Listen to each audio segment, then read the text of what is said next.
महिलांक ପାଇଁ राखी पूर्णिमा भेटी कमिला घरोई गैस दर सिलिंडर पिछा 200 टंका सब्सिडी उज्ज्वला योजना रे लाभ पाइबे हिताधिकारी दरदाम वृद्धि रे घांटी हेउथिबा जनता को एवं मिली बड़ आश्वस्ति घरोई रंधन गैस सिलिंडर बा एलपीजी मूल्य को 200 टंका पर्यंत ह्रास करिसेंती केंद्र सरकार घरोई रंधन गैस सिलिंडर उपरे 200 टंका सब्सिडी घोषणा करिछि केंद्र उज्ज्वला योजनार 200 टंका सब्सिडी को मंजूर कर दैछि गैस उपर सब्सिडी को केंद्र कैबिनेट पक्षरु मंजूरी प्रदान कर दैछि उज्ज्वला योजना अधीन रे थिबा हिताधिकारी यार लाभ उठाई पारिबे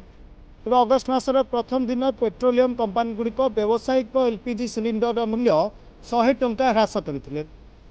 तेबे घरोई गैस सिलिंडर मूल्य रे कौनसी परिवर्तन होई नथिला सरकार अनुसार उज्ज्वला योजना अधीन रे एलपीजी सिलिंडर मूल्य 200 टंका सस्ता हेबो आज प्रधानमंत्री नरेंद्र मोदी अध्यक्षतार अनुष्ठित कैबिनेट बैठक में यह निष्पत्ति नियाଯାଇଛି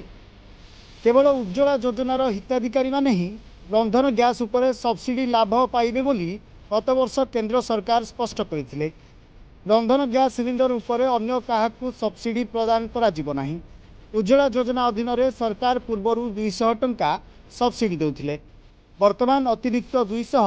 सब्सिडी प्रदान करा जिवो रिपोर्ट